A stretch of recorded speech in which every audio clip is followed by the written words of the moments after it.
On today's episode of Wellness on the Rocks, my guest is someone with a truly unique journey. He owns and runs Bards Cards, San Diego's finest game shop, located right in the heart of the Gaslamp Quarter in downtown San Diego. He's also a familiar face at Stout Public House, the bar where I work, and someone I've gotten to know very well over the last 3 years. Originally from Hawaii, he grew up working in his parents' restaurant before dropping out of high school. From there, he dove into sales, served 4 years in the Navy, and eventually carved out a path into the tech industry. Now, in his mid-40s, he's turned his passion into a business, running a thriving game shop with his partner, Tony. Today, we dive into the twists and turns of his journey, how he developed the skills that helped him network his way into tech, and how those same skills eventually gave him the confidence to open up his own small business. Welcome to the show, Jarin Udom.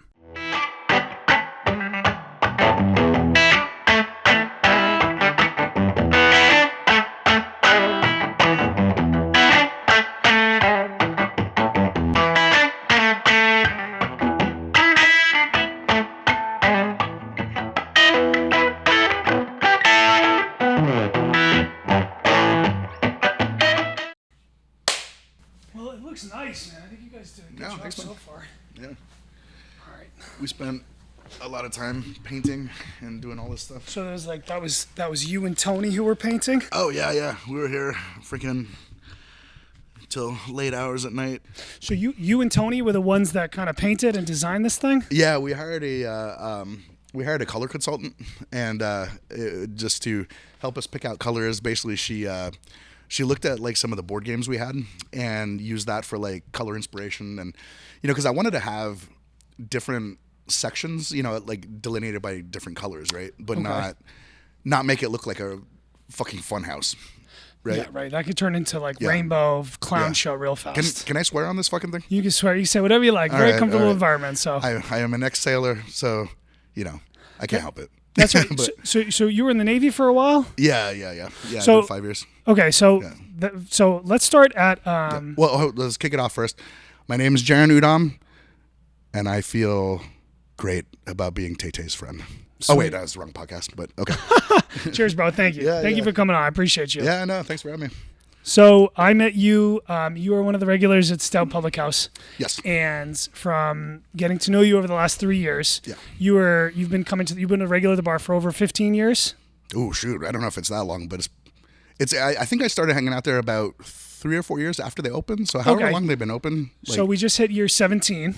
Oh, good Lord. So you're at about 13, 14 years. Yeah. Which is pretty cool. Yeah. And I think that through getting to know you and your friends are, what's cool about you guys being the regulars outside is you guys are the first impression of the bar anytime anybody ever walks in. Oh, I hope it's all right. And so I think what I've kind of noticed is what you guys do a really good job at is like welcoming people in. Oh yeah. And like being that face of the bar almost. Yeah. Well, so it's like what's cool about you guys, you, Tony, Zach, Dan, all those guys is, you guys create this really warm welcome for strangers and people who are traveling and they're by themselves. And what I see a lot from you guys is one of those people will just become part of your group and you'll like kind of welcome them in and they go, oh, this bar is awesome, man. I'm coming back, man. You guys are great here. No, they hear us talking about like freaking Magic the Gathering or Dungeons and Dragons or something like that. And they're like, oh yeah, this is my people. It's a nerd bar, no. So, and what's cool about you, being a regular over the last 3 years is I've gotten to know you a little bit. And I've gotten to kind of know your story and how you got to where you are today, owning your own game store, Bards Cards game shop in downtown Gaslamp, San Diego. Yeah. So I think, what's cool about your journey, and if you could kind of go into it a little bit, from what you've told me, you grew up in Hawaii. Yeah. Your parents owned a restaurant. And you kind of grew up in that restaurant. Yeah. You didn't graduate high school. Right. You had a lot of odd jobs. Yeah. You went into the Navy. Yeah. You got into tech and had a career doing tech jobs. Yeah. And that has led you now to opening up your own small business. Right. So I thought that was like really impressive if I'm thinking about it, It's a long journey, what I mean? It is, and you're only in your early 40s. Yeah. So it's like kind of talk about, not living up to your, not what's the word I was looking for? I guess exceeding your expectations. Not living up to my father's expectations. No, but like exceeding expectations. I think like you've accomplished a lot through, having, I guess, such little education. So it's like kind of like impressive, if I'm being honest. Yeah, no, I mean, I will say, like, so growing up in Hawaii, like, I went to a pretty exclusive private school. It was called Punahou, right? And like my typing teacher was Obama's homeroom teacher. Right. So so it's like a really prestigious school. And, I went there from kindergarten to like 10th grade was when I got like flunked out. Right. Okay. And so, my dad and my stepmom are the ones that own the restaurant. Right. And they busted their asses, like, really, like sacrificed a lot to like put me and my little brothers through like, good schools. Right. And so like, but it was like, I was like the A+ student, all that stuff. And then when it got to high school, I don't know why, I just kind of got like kind of over it, and like started.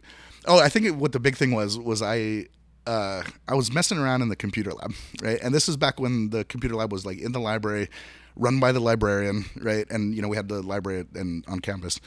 And I installed some software on there to like goof around, mess with my friends, right? And where I could pop up little fake alert boxes or things like that, just to mess with people. And they did not like that. They, I think, considered it kind of hacking in a way, even though it sounds a little like hacking. It wasn't really, honest. Though. It wasn't really though. I mean, shit wasn't like locked down at all, right? And so I got like a bunch of demerits, right? And you have a citizenship grade, which is really important for your overall GPA at that school. And so I used to have to come in on the weekends and work with the groundskeepers. From like a detention or something like that? Well, it's to work off demerits, right? Okay. And so because the demerits were also tied to like going to study hall and things like that, I had so many demerits racked up, and I was working them off every weekend. And I just started being like, wow, what's the point of going to study hall? Because I'm just going to get demerits anyway, right? So I started skipping study hall, and then that led to skipping other classes, and then that led to my grades not being good. And then and then I got failed out, and I went to a public school in Hawaii for about 3 weeks. Well, you were a good student up until then? Oh yeah. So it was just anti-establishment. I'm going against the grain. Like, get me out of here. I still like did really good on tests and stuff. Mm-hmm. Like, it's just I stopped doing homework, and I stopped all that. And so eventually, so it just had to do with getting demerits and just like your brain process, like, I don't want to keep going through the system again? Right, because it was like, okay, well, I've got 15 demerits, so that's an F on your citizenship grade, and I'm working them off, but it just felt like this, it was like one demerit a weekend that I was working off, and I felt like it was just like this endless road. Was the plan to go to college before that happened? Yeah. Okay. Yeah, and even after I dropped out of high school, the plan was to go to college. I just didn't know how I was going to do it. Right? Okay. And so at what age did you get into the Navy at? 19, right? 19, so, okay. Yeah, so I was working at Sunglass Hut in the mall. I was also working at Piercing Pagoda, piercing little babies' ears and shit like that. And then it was horrible.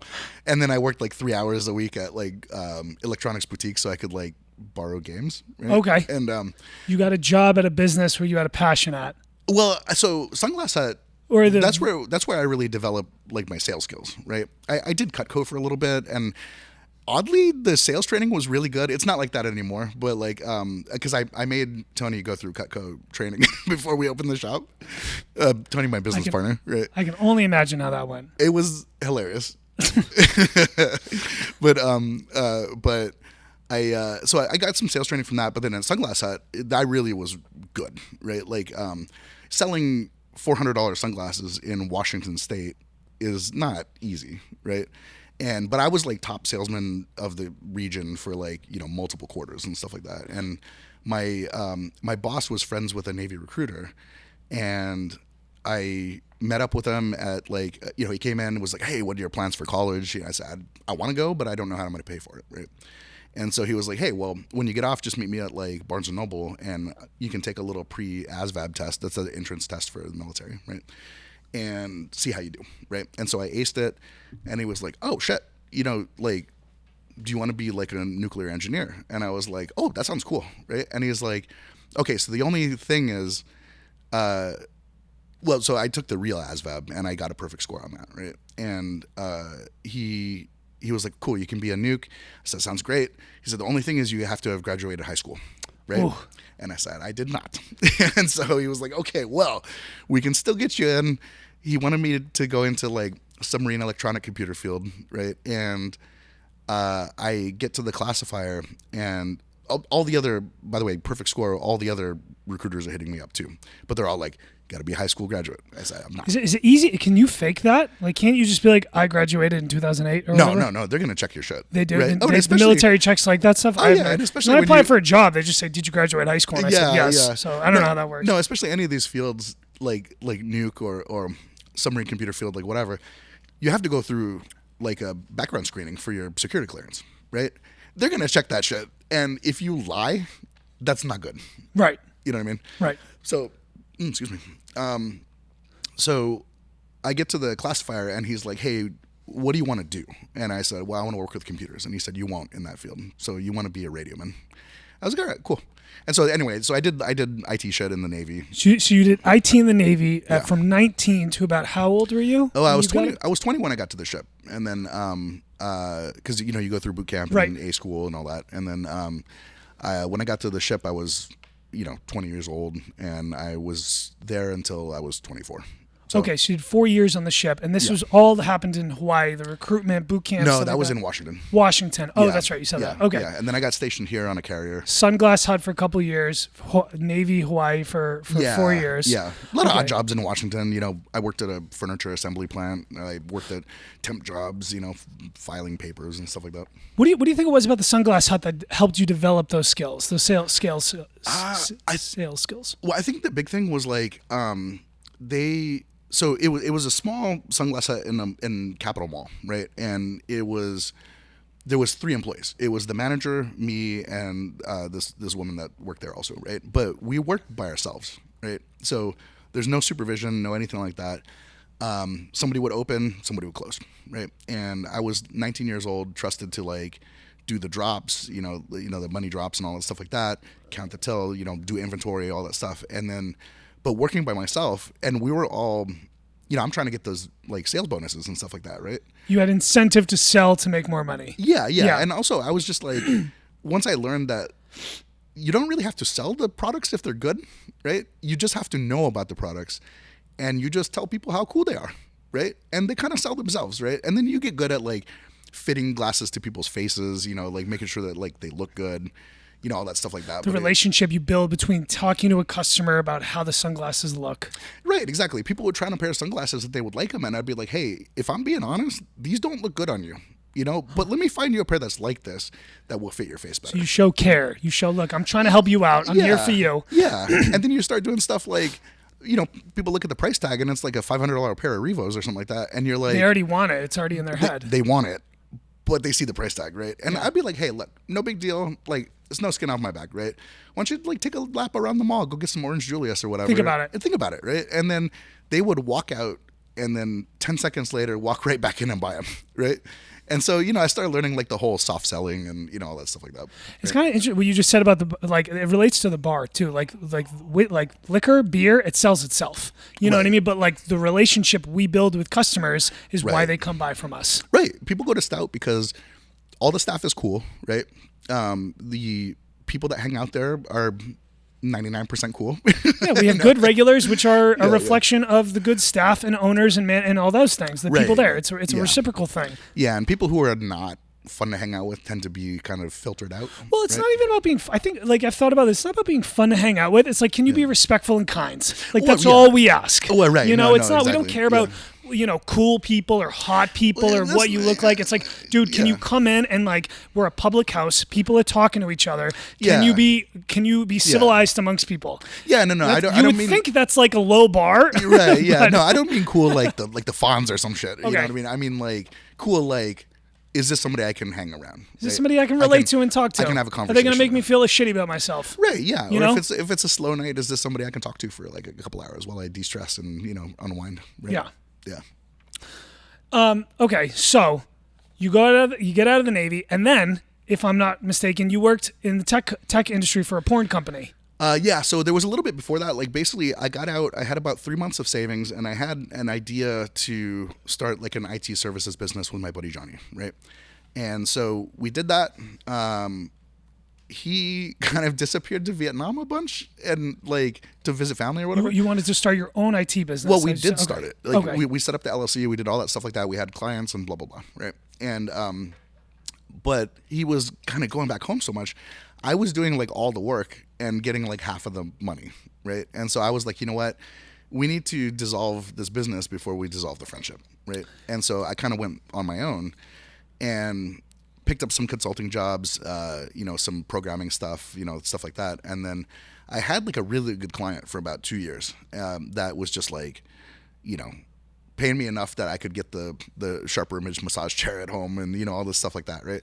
Okay. And so when that dried up, I kind of wasn't smart enough to be like, oh, I should have multiple customers lined up so that in case one fails. Yeah, or when a project ends, you've got something lined up, yeah. right?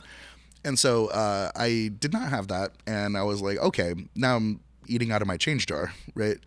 Getting the $1, bag of potatoes and $1 dozen eggs, which sounds antiquated now. So what city were you in at this point after San the Diego? Navy? Oh, you're in San Diego. Yeah. So you get out of the Navy, you do the tech thing in San Diego. Yeah. Okay. Yeah. And you're about how old? I was 25. You're 25, San Diego, tech job. 25, okay. 26. Starting your own business. Was it so you started your own tech thing. So was there a lot of money you needed to do that? Like you did everything online from your computer? Oh yeah. And I just went around, I'd get a lot of leads from I used to hang out at the local, right? Okay. And they knew me there, and so somebody would be talking about some like iPhone idea they had. Well, this is pre-iPhone, but some website idea they had or something like that. And so this is about 16 years ago. How old are you? 41? I'm 45. You're 45. Yes. Okay, so 20 years ago. So we're talking about 95. We're talking about 2005. 2005, 2006. Okay, I'm trying to think where the internet was back then and stuff like that. Yeah. So I mean, restaurants needed websites and all POS stuff like that. systems, any at all? I didn't really do that. Okay, got you. But the staff at the local would be like, oh, hey, we know a guy, right? So I'd get referred to a lot of business that way.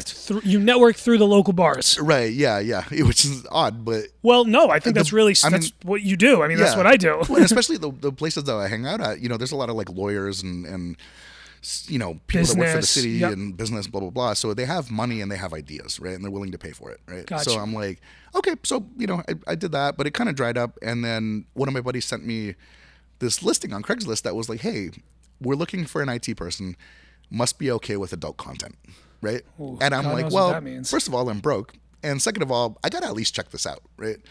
So I go there, get the job, and within... I got my first paycheck. We got paid weekly, right? Got my first paycheck, and I was like, I cannot live on this. I went up and I said, hey, look, I can't live on this, and I need a raise, right? And they said, okay, we can bump you up a little bit. I said, all right. And then next one came, and I was like, I can't live on this either. I need a raise, right? And they're like, okay, we'll bump you up a little bit. And the third one, they're like, okay, we'll bump you up like a good amount, but you can't get another raise until your 6-month review. And I said, okay, cool. That's enough for me to live on. You pushed. Right? Wow, that's interesting. I mean, sometimes it just takes asking, Right, yeah. I need more money. Yeah. And in the meantime, I figured out that, because I fixed all the computers and everything's fine, running smooth, whatever, right? So I started looking for stuff to do. And I found some billing statements that what we were paying for bandwidth was like crazy. And I saw customers were complaining about slow download speeds and stuff. So I reached out to some content delivery networks and got some pricing, and I just presented it to the execs, right? And they were a little kind of put off that I just did that. And also the owner was like, there's no way that's right. There's no way we're getting fleeced that much, right? And I was like, well, I'll go back and get some more quotes for you. And so by the time we got to my 6-month review, I was like, okay, well, here's what I've done. I saved you $1.5 million a year in bandwidth, and this and that and the other thing, fix computers and stuff, right? But also I had this idea for this thing I wanted to build. And they were like, okay, well, and I say, I don't think it's unreasonable to ask for a $20,000 raise because I saved you a bunch of money, right? Yeah, I mean, 20 grand off $1 million plus is right? Yeah. Throw some of that my way. So they ended up giving me my own department. Then I was the director of research and development. Wow. I built this like iTunes for porn kind of thing. And you were director of research and development for Naughty America. Yeah, and I had back in the mid 2000s. Right, I had 2 people working for me, and it was fun. We built this thing, and it made it into like Wall Street Journal and or like Huffington Post, all these things like that. And then, long story short, me and the owner had disagreements about the direction of this product. Right? Okay.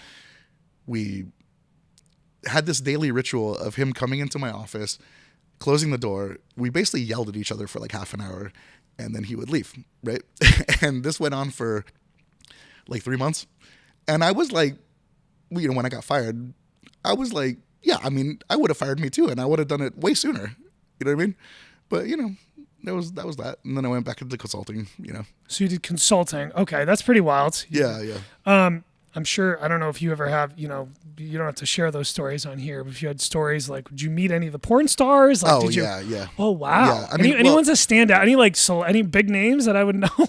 Oh, shoot. It's been so long. Like, I didn't even know if they're trying to famous think who was anymore. hot back in the early 2000s. Sarah Vendella, like Ava Devine, who I'm not a big fan of, but she has a dedicated following. Okay. A bunch of other ones that I don't remember. Did you go to like the AVN Awards? Yeah. Went to AVN and dude. LA Erotica, which was crazy. Like, the show floor is crazy. The after parties are nuts. I can only fucking imagine. Yeah. Oh my gosh. Yeah. And I don't want to tell too many tales out of school. Yeah, you're running a business. We'll keep those for the pub. Oh no, I was fine. Like, I saw things around me, that was like freaking crazy, but it was fun. Okay, so you going to the after parties at the porn AVN Awards. That's fucking crazy. Oh yeah. You meet some porn stars. You're making good money. Yeah. But it doesn't work out for you from the business side.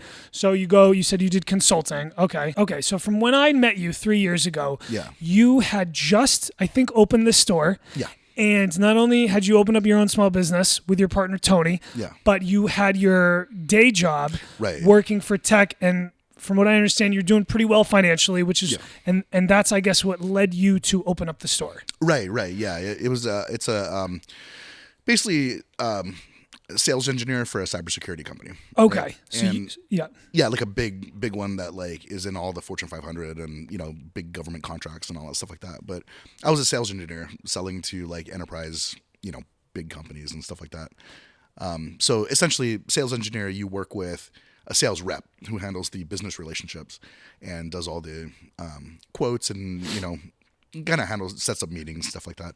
And a sales engineer, you're basically the tech salesperson. Right. So you go in, you talk about how cool everything is, blah, blah, blah. You remove any like technical obstacles. You tell them, hey, this thing's not a really good fit, but we do have this that works good for you. Yeah. And you do the technical part of the sale, right? So I was described it as like a salesperson disguised as an engineer. Okay. Right. But you had knowledge of both, arguably. Right. Yeah. Right. So you have your start of doing the Sunglasses Hut, learning fucking sales. Yeah. And now you have your tech history, and you kind of combine them to two, and you had a job that did pretty well financially. You're right. Yeah. No. Yeah. And it's ridiculously. Like, I mean, it's like enough where you were able to open up your own small business. Yeah, because it's like a 20-hour-a-week job, and it pays like fucking insane. Like, I mean, like, you don't have to share that if you. I mean, it's up to you. No, I think at the top end it was like, I think I was making like almost $300,000 a year. Wow. And for like a fucking 20-hour-a-week job. How does somebody get that job? Yeah, so for that, well, okay, how people get that job and how I got that job is two different things. Okay. Right? So normally you start at a cybersecurity role at like a company or something like that, right? You're doing investigations, you're tracking down the hackers, securing everything, stuff like that, right? And then you go into because you work with these vendors that are selling you stuff, and then eventually if they you can get kind of recruited by them, and you go into that, and you kind of get into that role, right? The way I did it was my Navy buddy Jeremy called me up and he was like, hey, I got this possible role for you.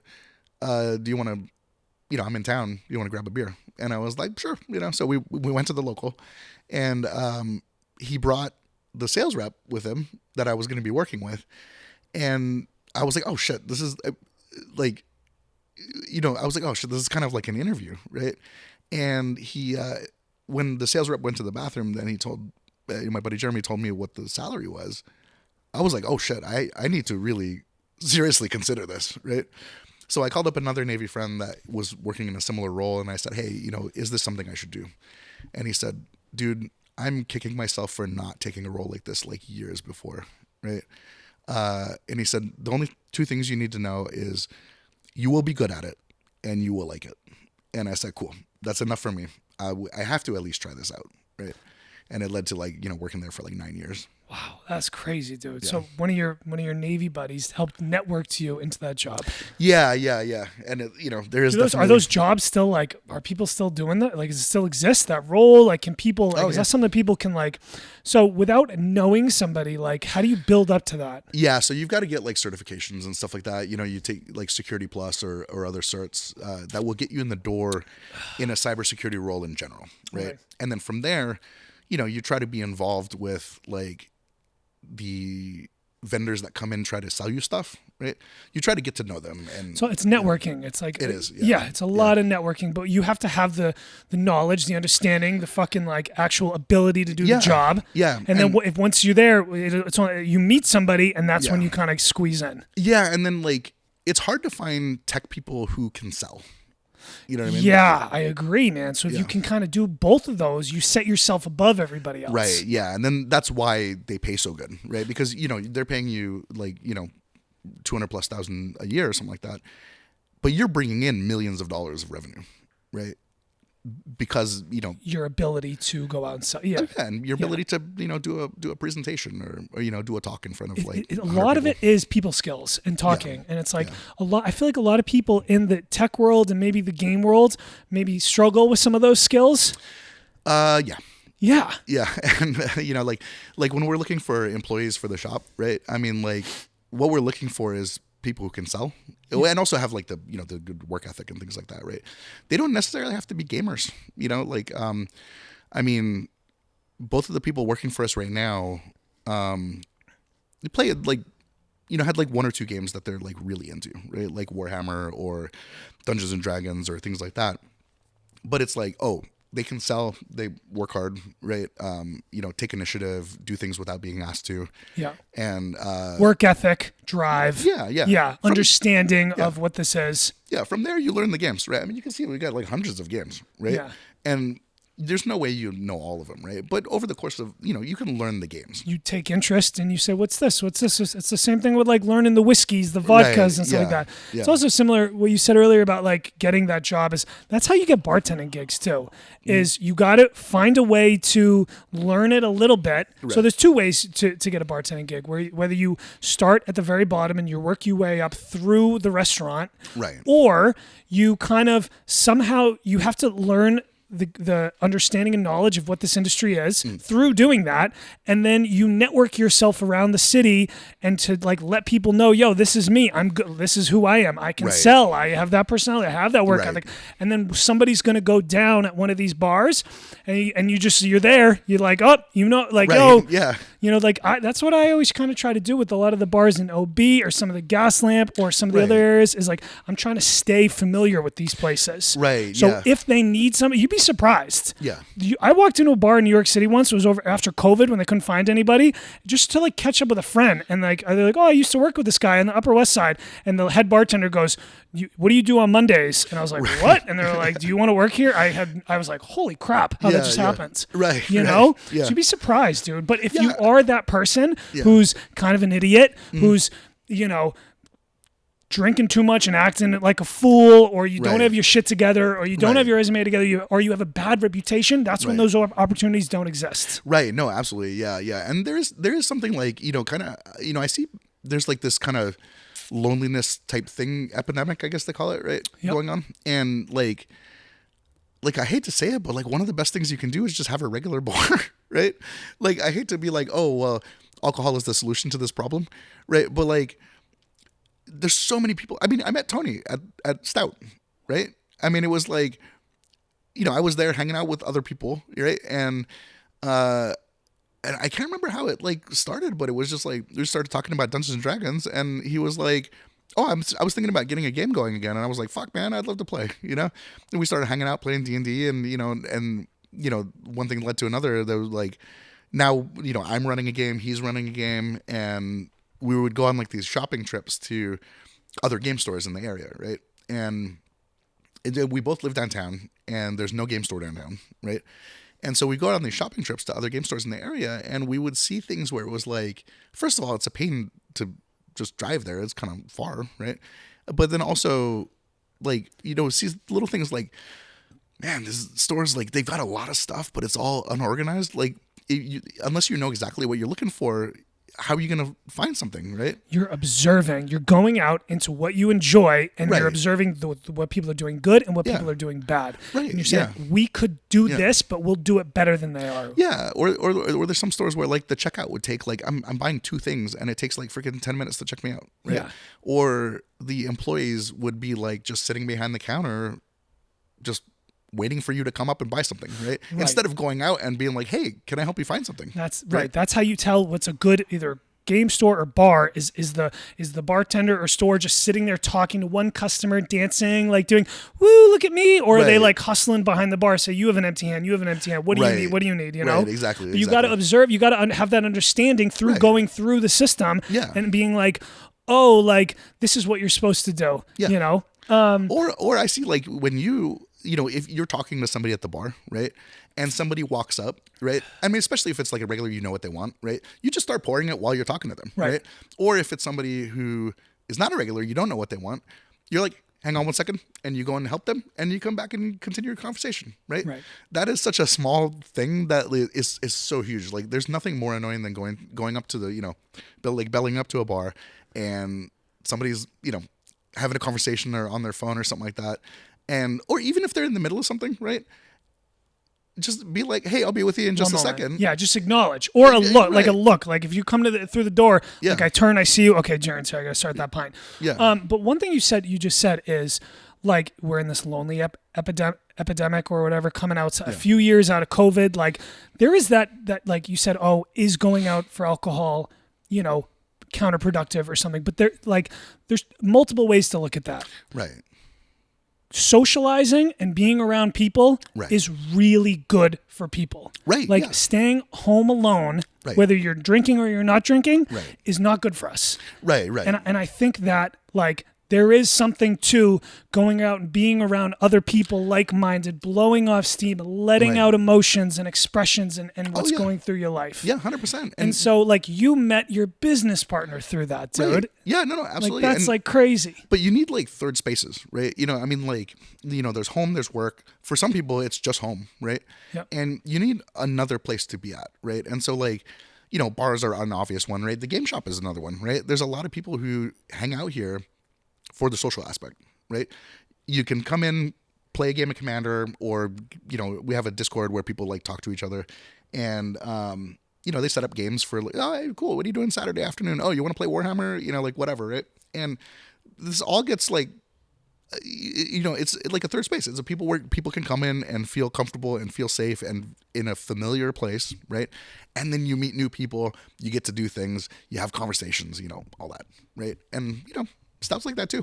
It is, man. And I think we've kind of talked about this a little bit. There is this similarity between the pub and the game store, where they are these, social gatherings where people can feel comfortable to be themselves, come, congregate, get to know each other, blow off steam. Right. And like what we were just talking about, like we do both have this level of hospitality where we are welcoming people in and we are saying, hey, I hope you guys enjoy your time here. Like, relax. Let us know what we can do. Yeah. We'd love for you to spend some money. That's how we make money. Because if you don't spend money, if you come in here and just look at all the stuff and window shop, right? So, all right. Let me see what kind of questions I have. I really like your journey and like everything. It's very interesting how these things have unfolded. Okay, so it's cool. You guys started the concept of that's really cool. I didn't know that you started at Stout. So I guess like in terms of like starting your own business, because I think that's like what a lot of people who listen to this are trying to figure, like they want to start their own thing. They're at that point where they're like, dude, I have that experience and I want to take the next step, and they necessarily don't want to know how to. But like, what were those conversations with Tony like, where you were like, yo, we should start a game store to actually going through the process, doing it, and having this 3-year run. Like, Right. what were those first conversations Hopefully like? that's not going to be the extent of the run, but Right. It's not over yet. We're going to go for another 30 years or whatever, but yeah, no. I mean, basically we were talking about it, kind of over some drinks and stuff like that. And Tony was getting ready to retire from the Navy. I had my day job and I'm like, cool, I'm good financially. Right.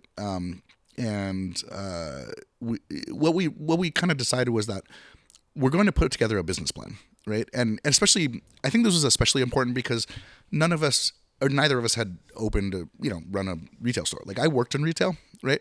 I grew up in the restaurant industry. I know some things, but there's a lot that I don't know about, right? And so I said, look, let's make a business plan and really put effort into it. Like, figure out like projections and what the costs are going to be and all that stuff like that.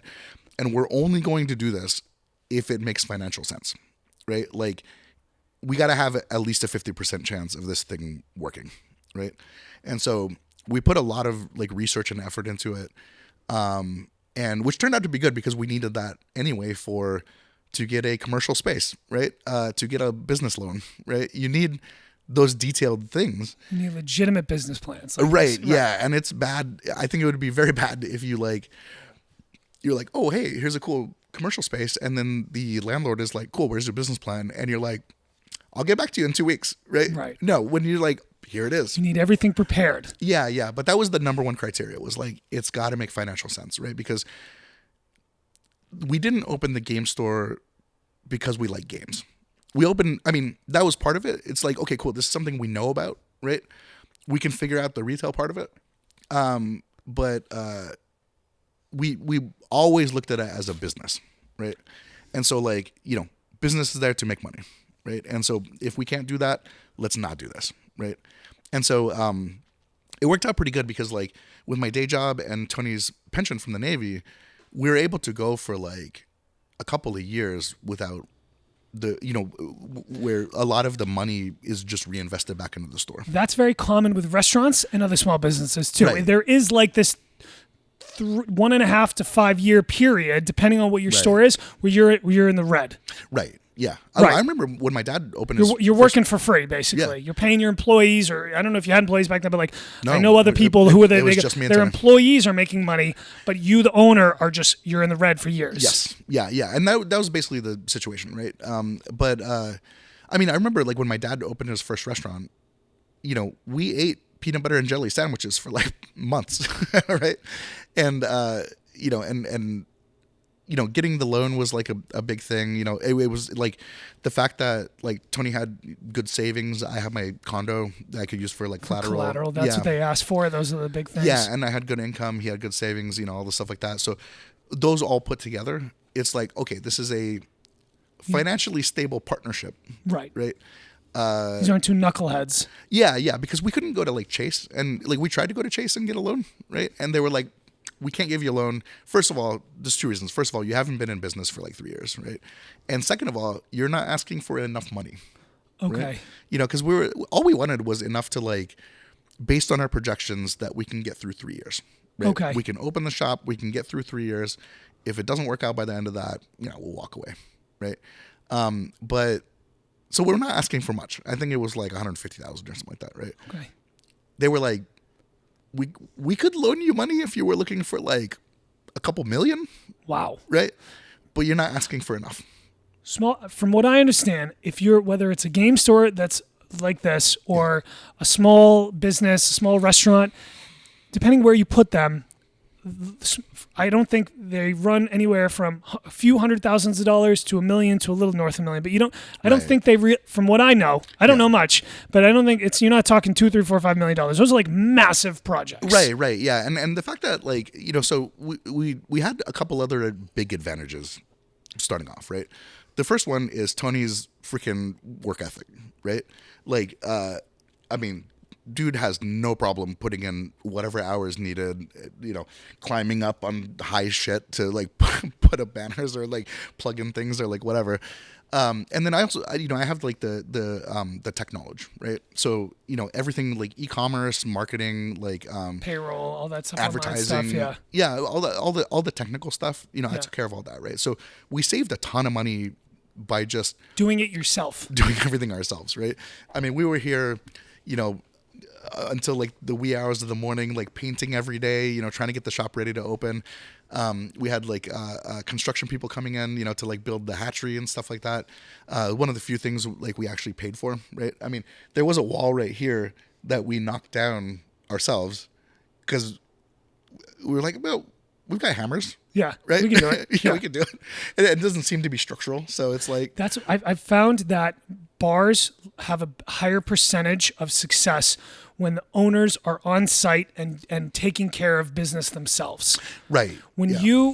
There are obviously restaurants that do very well that it's just a owner who comes in and is like, this is an investment. I don't want to do a silent partner and things like that. But like, if you are somebody who wants to start your own business, it's almost like you got to be there. You got to be on site. Oh yeah, no. Doing things yourself because you're paying people to do it otherwise. And when margins are so thin, it's almost not worth doing. It's also, you just can't be an absentee owner. You know what I mean? Like, especially, unless you just have a lot of money and you just throw money at the problem, right? Right. But like, even my dad, like his last restaurant, it used to be a TGI Fridays, and him and my stepmom, they took down all the kitschy decorations and all that stuff like that. They reupholstered all the booths so that it didn't look like a Fridays, and they did all that. Oh, they took an old TGI Fridays and turned it into their concept? Yeah. Oh, wow. Well, that's their concept cool. being like just have a nice looking restaurant, right? But it wasn't a TGI Fridays. No. Oh, It used to be a Fridays, and that Fridays went out of business. And then this is in Waikiki, right? And so they're like, okay, cool. We're gonna fix this up. We're gonna make it look how we want it to be. Dude. Yeah, but they were sitting there stapling and like doing all the upholstery. Yo, like that's what you have to. So Mark told me this really funny story about because that's what they did when they opened the Stout Public House 17 years ago. It was just them, him and Dave, and they installed the bar. They hired a plumber to help them out, and they said when they were installing the bar, they accidentally hit a pipe and just water starts fucking shooing everywhere through the bar, and they're just like freaking out, like, "Fuck, what do we do?" I mean, like a fire hose coming out of there. Dude, I have drilled so many holes in these walls that I am shocked I have not like drilled through a power line or a pipe or something like that. But like those are the things that happen along the way. And that's one thing I asked Mark, I was like, how did you go from just being a bartender to having the knowledge and wisdom to like starting your own bar with what you were saying, the payroll and all that stuff? And he's like, dude, we just figured it out as we went. Exactly. Yeah, no, it was like, okay, step number one, other than like finding a place. And even before we found a place, we started setting up relationships with distributors. We were selling online for a little bit, just out of my condo, right? Just like we had like 10 products and I put them up on the website because I was like, the e-commerce, especially like post-COVID, the e-commerce is going to be at least some part of our revenue, right? And so I was like, well, let's get that up and running because I can do that now, right? We just need some products to sell, right? We got some shit off Kickstarter, like fucking set up distributor relationships. Some of the distributors are like, you have to have a brick and mortar store. Some of them are like, oh, we can just send you stuff. Yeah. The big ones are like, you got to have a brick and mortar store, right? You can't just be like a backpack seller, selling. I'm sure they get probably a lot of that. Yeah. People trying to flip cards and stuff like that. Oh, 100%. Yeah. And so we were able to find some products that like sold pretty good. And it was basically just like me boxing it up and walking over to the UPS store and dropping off. So how long did you do that for before you got the store? Oh, it was like, it took us a good year to find a spot. Wow. Oh, so you were doing that for a year? Yeah, but it wasn't that much. Right? Okay. It was, we were making like one sale. You're kind of understanding how the process goes of buying from the distributor, selling out, bringing money in. Yeah. Say the little things. It's like you do one step at a time. Yeah, and making sure that process works so that when we move on to the next thing, I don't have to worry about the e-commerce. That's we already know what that. Yeah. Yeah, it's just generally working, right? And now I spend a lot of time improving it, but like, but it's like when we first got in here, the first thing I did was set up the Wi-Fi, right? The second thing I did was set up the register, right? And so, which turned out to be good because we had like construction going on the workshop back here, and so we had like the doors unlocked for like the construction people to come in and out, and we had put up shelves, and we had some products on the shelves.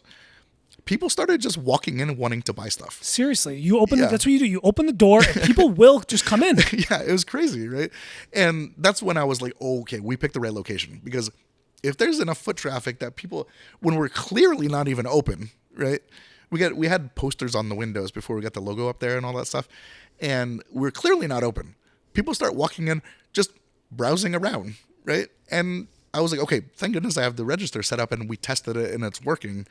But there were so many like, kinks to work out on the system, just our processes and all that stuff. But yeah, it was kind of crazy that like, and so I was like, shit, well, I guess we're open now. Right. And then we just kind of went from there.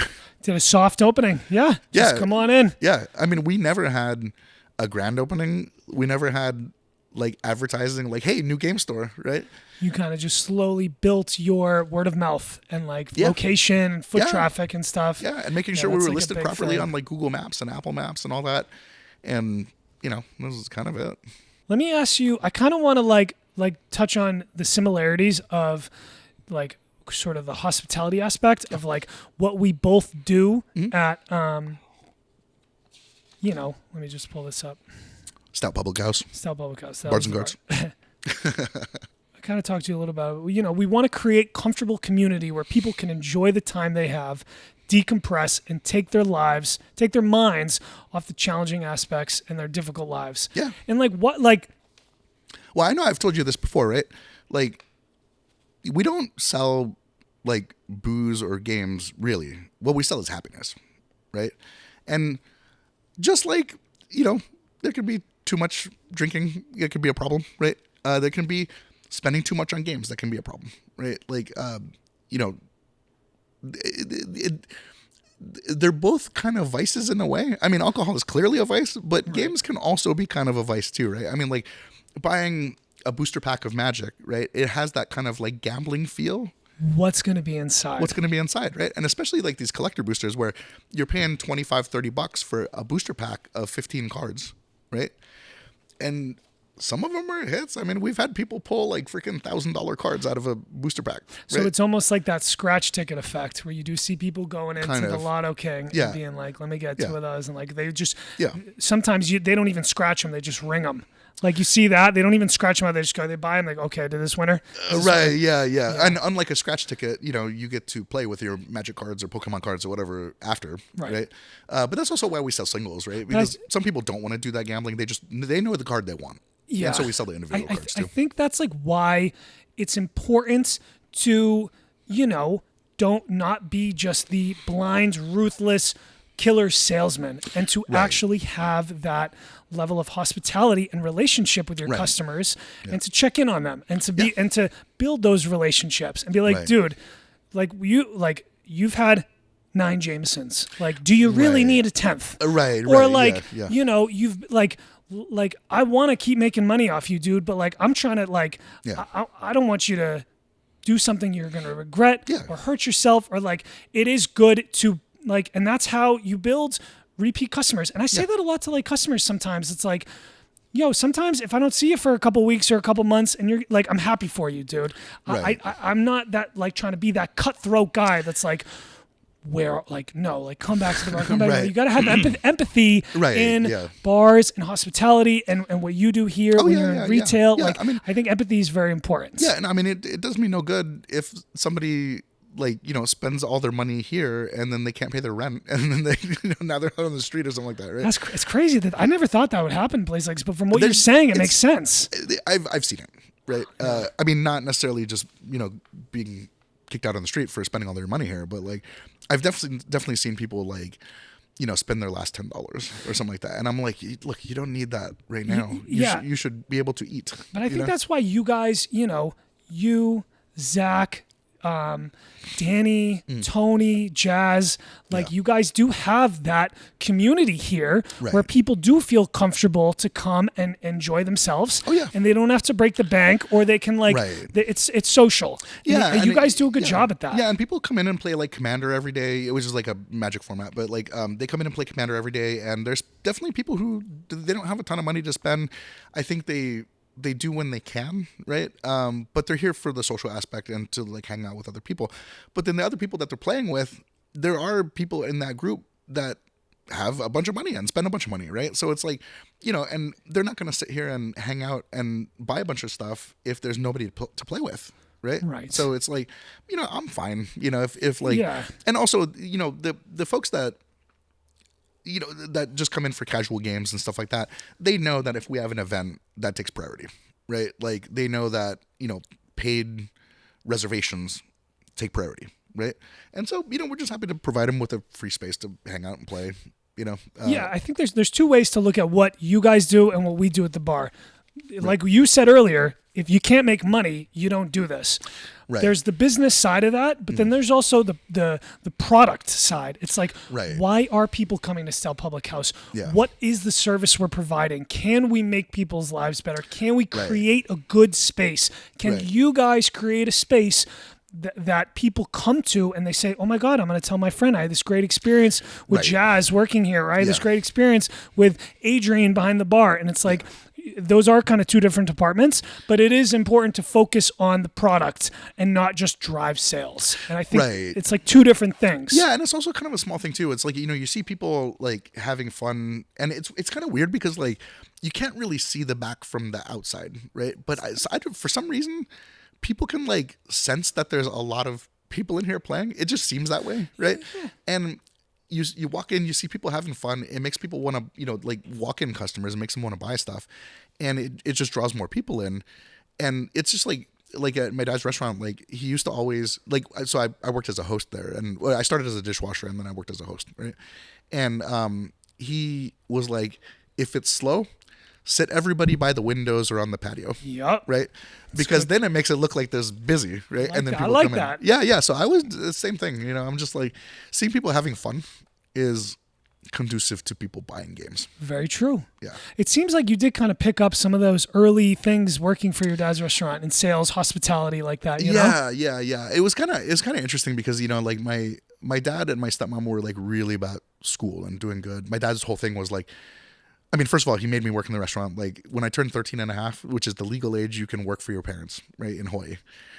The day I turned 13 and a half, he was like, no more allowance. If you want money, you got to work in the restaurant, right? I said, cool. Go put some gloves on, get in the dish pit. Oh, yeah, exactly. Yeah. And also, I made way more money doing that than my allowance, right? So I was happy to do that.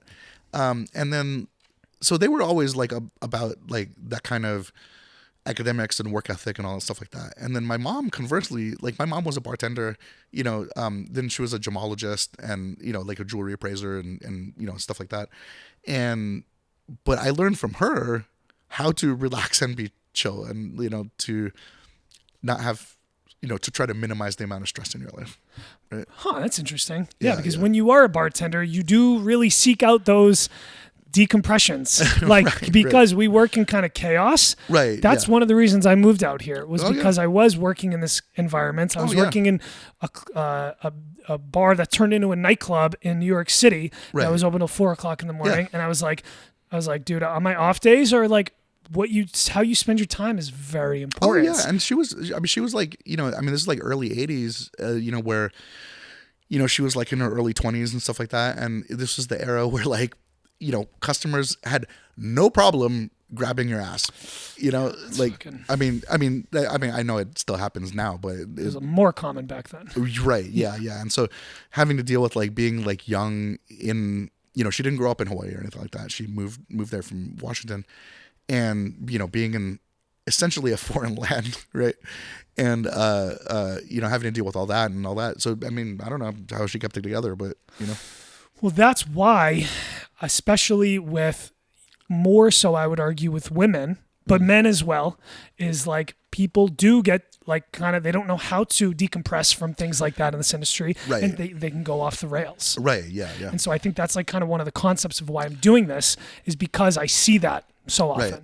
And I see young people going like, I've been out at a bar with bartenders and seen my friends who sit next to me go off the fucking rails at the bartender. And I've seen that as a bartender, customers go off the rails. Even in the tech industry. It's getting better now, but like in software development and stuff like that, it's very, probably to some extent still like, but has historically been like a boys club, right? And it was like a lot of the women programmers that I know, they went through like their high school guidance counselor telling them like, you don't want to be a software developer, like why don't you pick something more, why don't you be like a nurse or a teacher or something like that, And they're like, no, I want to write code. I want to be a software developer, right? And then they had to go through that through college and, all that stuff.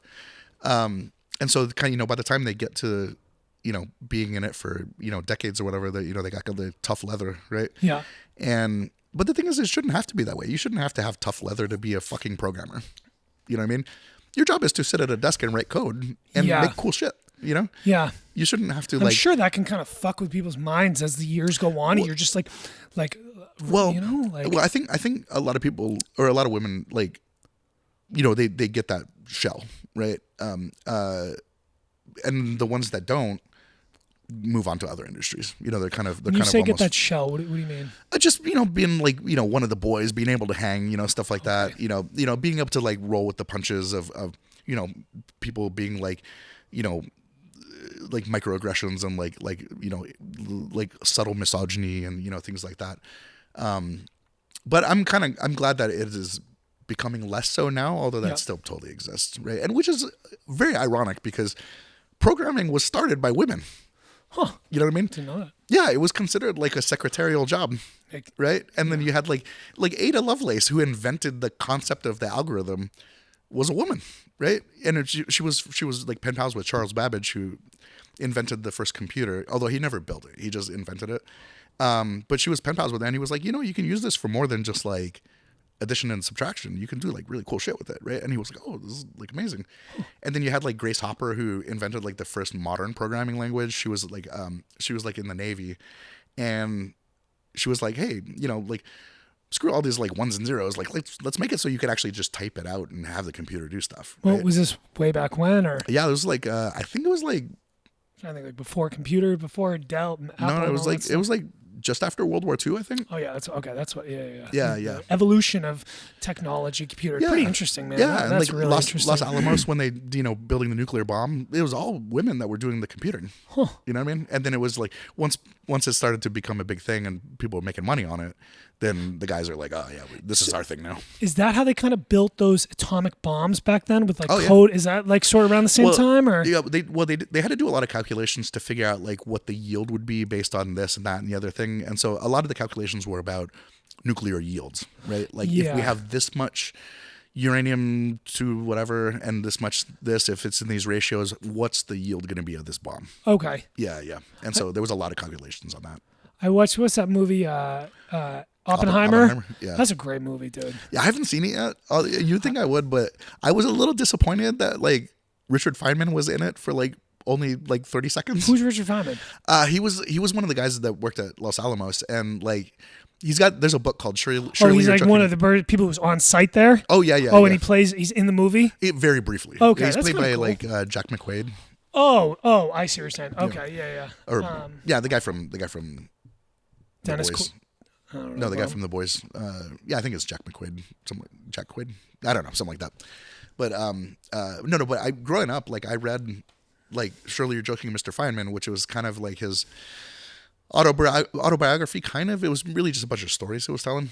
And this guy was very brash and kind of a little full of himself. Kind of big ego or whatever. But he's like really funny, right? And some of his stuff doesn't age too well because he grew up in a well the way people thought back then was a little different than they think today. Right, yeah. But I did learn a lot about like confidence and like not being afraid to be weird, from that, and then reading like man, there's this book that I read as a teenager that was so influential for me, and I went back and read it recently, and it is the most cheesiest fucking shit ever. It's interesting how things change over time like that in your perception. Yeah, it was called Way of the Peaceful Warrior, a book that changes lives. And I don't know how I think I checked it out from the library or something like that, but it was basically like Stoicism 101 kind of. Bro, I fuck with Stoicism. Yeah. I'm reading Ryan Holiday's book right now. It's called Stillness. Oh, okay. Stillness is Key. I love Ryan Holiday. It's my second. I'm on his third book. Okay. All right, I have a question for you. Yes. So we've kind of talked a lot about, the game store and your journey and, the things your professional lives and things you've had to go through. Like what's next for you? Like when you're lying dead at the end of your life, what do you want to have accomplished? Oh, geez. What are your long-term goals? That question took a left-hand turn. Like seriously, like what do you want to like? Do you want to do the game store for the rest of your life? Do you want to open multiple game stores? Do you want to get back into tech? Yeah, no. So I mean, I will get back into tech if I have to. Okay. Right? Like I like running the shop, right? And I mean, basically, I like stuff that has a lot of moving parts, right? I do want to expand, this venture into something, right? And I've talked to various friends about it. I mean, we have some ideas for like, one thing they don't tell you when you open like a retail store, or especially a game store, is like 90% of it is like fucking data entry. You know what I mean? Yeah, you said that recently. So what do you mean? What does that mean? Yeah, I mean, like when we get new products in, and we don't just carry the same stuff all the time, right? We always try to have new stuff and keep product rotation and things like that. But whenever you get new products in, you got to like put them into your back end. You got to put in weights and SKUs and prices and descriptions and SEO stuff and search engine optimization stuff, images, all that stuff like that, right? So there's that, right? And then you have to make sure your data is all accurate, like all the time. Inventory, right? stuff like that. I mean, like especially like tariffs, right? This is a big thing right now. We know prices are going to go up, right? From almost all of our distributors, right? Now the challenge we have right now is when we're ordering stuff, we need to make sure the price hasn't gone up now, right? And if it does, we need to raise our prices, right? And so keeping up on all that, I mean, this used to be like a quarterly thing where some manufacturers would raise prices, right? Now it's going to be like all of the manufacturers are going to be raising prices, right? So that's a big thing that it's, I'm trying to find some way to like automate it or make it easier to like see when prices have changed. But there's all these like things that, like you have to maintain, you have to massage your data and stuff like that. You got to make sure everything's got barcodes. You got to make sure everything's got weights. You got to make sure that like, things haven't changed, stuff like that. And so I'm looking for, possibly building like apps, because if we're having this problem, the other shops are having similar problems, right? Okay. And there's a lot of low hanging fruit there, but then there's also a lot that we can do with like AI and things like that to like try to help find anomalies or, things like that. It's hard to find like good forecasting apps that tell you like how much of what to order, right? Huh. So you kind of want to move towards the tech of maybe retail stores. Right. Yeah. Yeah. When I say I will get back into tech if I have to, I mean just as a job, right? But if it's part of our, Bards Cards Enterprises business venture, you know what I mean? That might be one thing, right? Like another thing might be like distribution or publishing. There's always people coming out with games, and sometimes they just, they're good at making the game. They don't know how to distribute it, or they need, it's similar thing with distributors, right? We deal with several distributors, and they all have strengths and weaknesses. But one of the big weaknesses is that most of them are like using antiquated, like ordering processes and, things like that.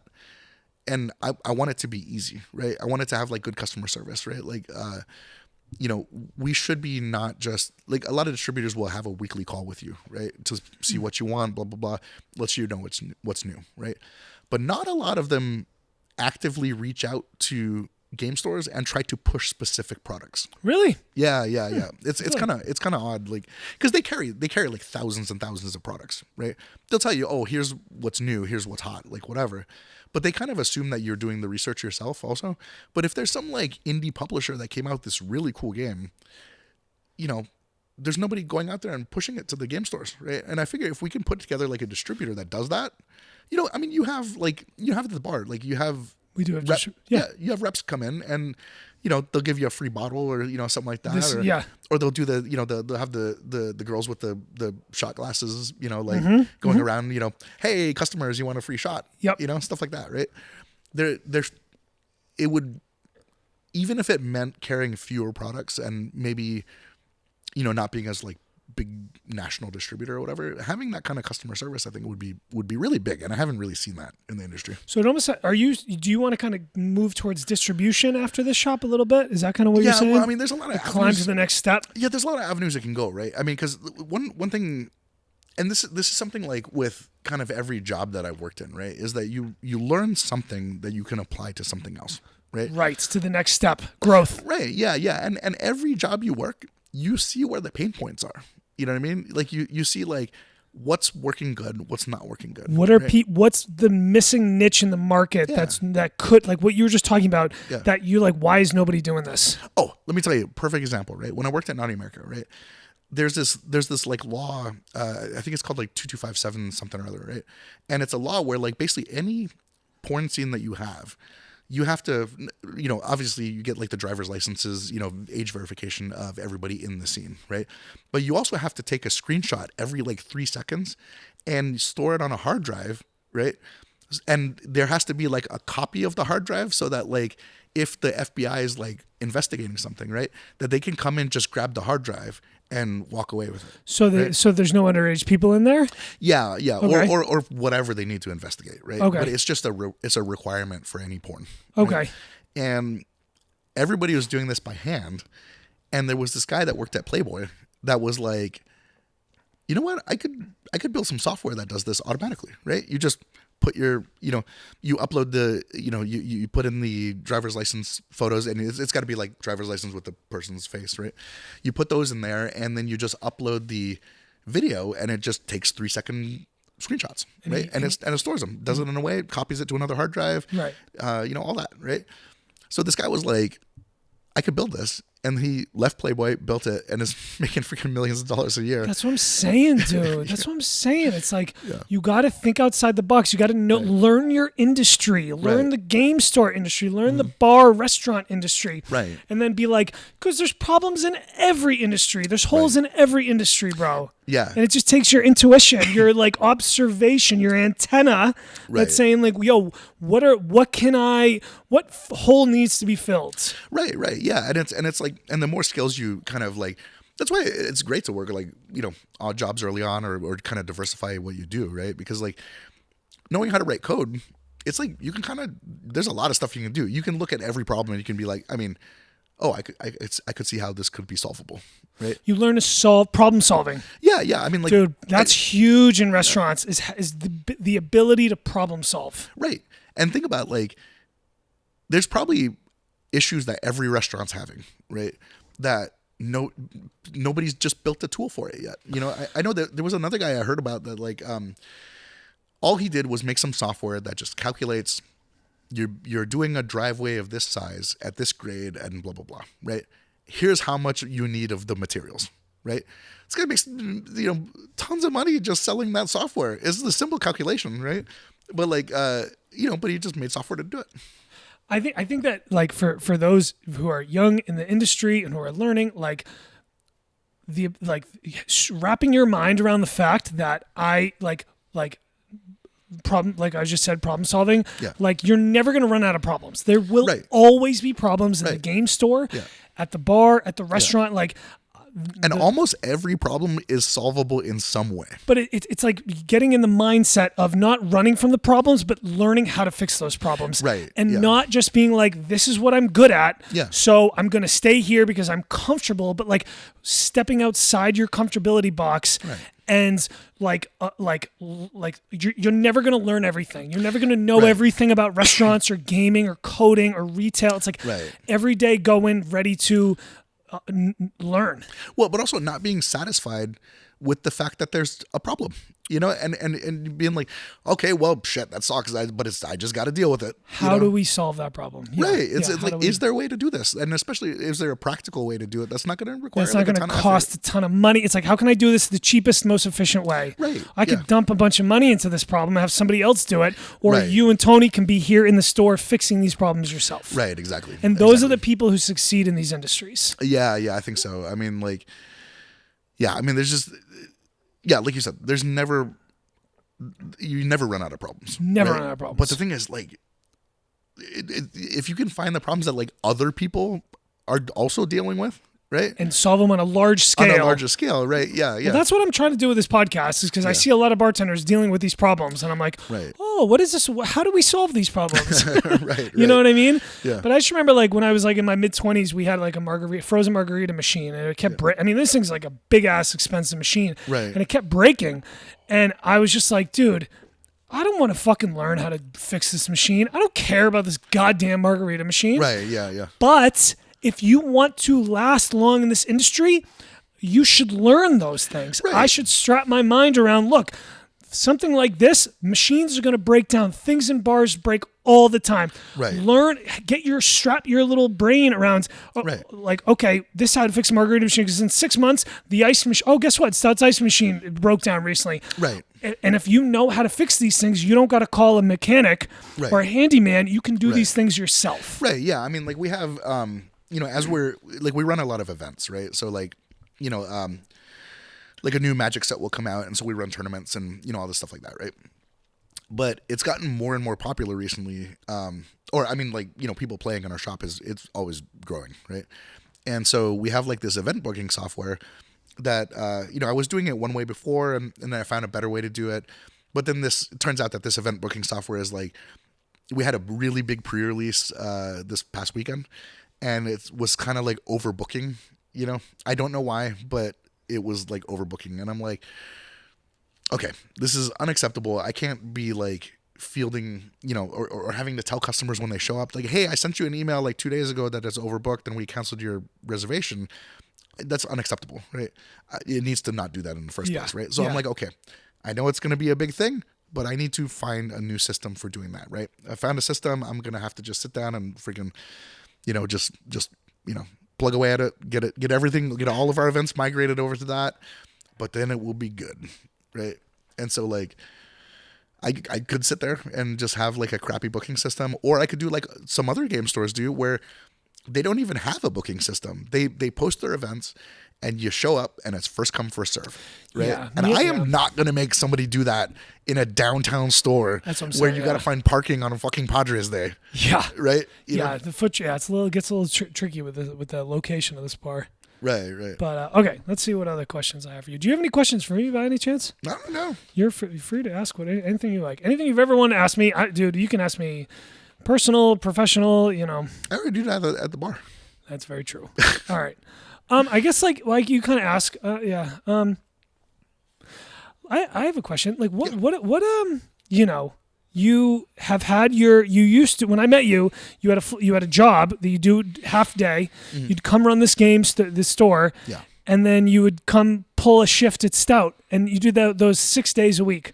Like what motivates you to get up every day and do these things? Like what gets you out of bed in the morning and says, like, I got to get after it? Yeah. I mean, if I'm being honest, like it's having a business partner. You know what I mean? I mean, it's like, because when I was consulting, like it was just me, right? And I'm like, oh, I can eat ramen if things aren't going well, like whatever, right? And so there's less of a drive. But the thing is, like when we started the partnership, right? Like, first thing is, set out the ground rules of like, hey, I have a day job, you're retired, really set the expectations of like, this is going to be the working arrangement. Right. And, Tony's whole thing was like, yeah, that's fucking great because if we need money, then you have the high paying job. Right. And you can put money into the business. And I'm like, that's freaking perfect. Right. Yeah. And then also I'm like, I don't need to get paid, so we can reinvest the money into the business. Right. Now that I'm not working that day job, now it's like all that hard work is like, or the reinvestment is like paid off because we were able to grow more quickly. Right. But the thing is like, both of us have the mentality of, you don't want to be the business partner that's not pulling the weight. You know what I mean? Because even early on, like, we kind of like argued over stuff a little bit, and there was some heated discussions and things like that. But we both know that we're rowing in the same direction. We both want this thing to work, right? And so we kind of, we worked all that out, right? And it was just like little shit, like, things about like, do we do charm pricing, right? Charm pricing is when you end it in like a 99 cents or 95 cents or whatever. And it is shown to work even if you know about charm pricing, right?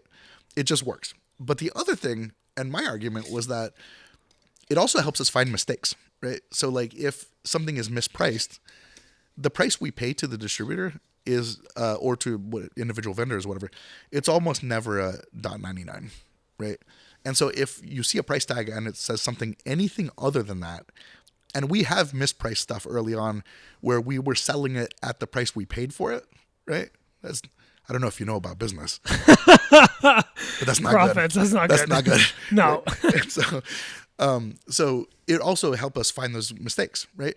And, things like, we both made mistakes on going into certain product lines that didn't work out, or, I'm like, hey, we need to get like freaking Hello Kitty shit, right? And stuffed animals and all that stuff like that. And I know, at first Tony did not think this was fit with what we were trying to do in the store, right? Which is kind of more serious games and like Warhammer and all this grimdark stuff and all that, right? But then we also agreed on a lot of stuff. We agreed that we were not going to carry World War II games. World War II war games specifically, right? Okay. Because here's what you got to ask yourself, right? Who's playing the Nazis? Ooh. You know what I mean? Yeah. Interesting. I would rather, you've got games like Warhammer and all that are dark and fascist and like, but it's all like satirical, right? It's not real, right?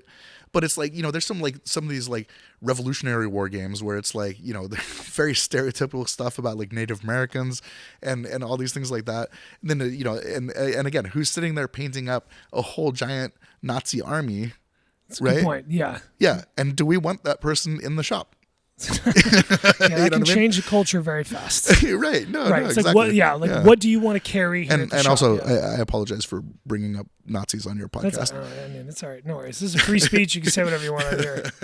I don't want you to get flagged on the YouTube algorithm. That's fine. Okay. I guess like, has there been like one big reward that you've like had from opening this shop?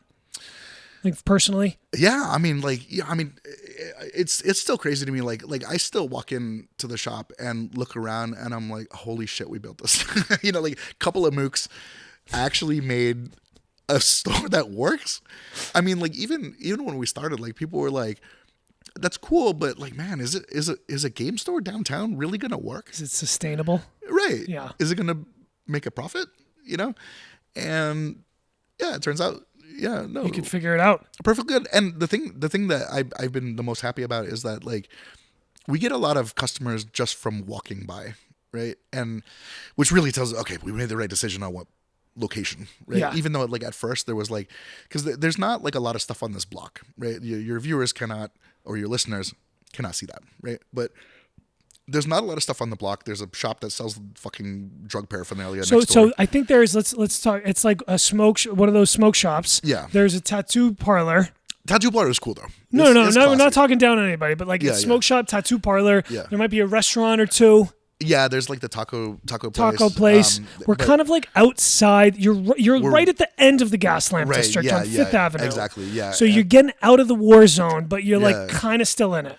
Yeah, and like when we first like open, like half the time come to open the shop and there'd be like fucking poop in the doorway or like literally that for those who don't know the area, it is really like that. Yeah. Poop on the grounds, crazy homeless, mental health issue. Like I've experienced. Stout's not too far from here, and I deal with that on a daily basis. Yeah. But over time, like we've because this space was like empty for a long time, like for years. It was. Oh, there's no business here before you. There'd be like pop-up shops during Comic-Con or things like that. But yeah, it was a Cricket store before, and it was like, that was closed for like years, right? And so people kind of, like the homeless population just kind of got used to hanging out here, out in front, and it took us a long time to like, kind of clean up the block or at least make it so it's like, look, this is not the hangout spot, right? This is not the fucking meth and fetty spot, right? That's a tough thing to do, dude. Oh yeah, we even had to like, there's these like kind of vents outside, like on the sidewalk, that you've seen they have pyramids on top of them now, right? Yeah, I knocked one over when I was walking in here. What? Little cones. Oh, never mind. That was something else. Okay. No. But it's like a big round thing, and it was like a flat top, right?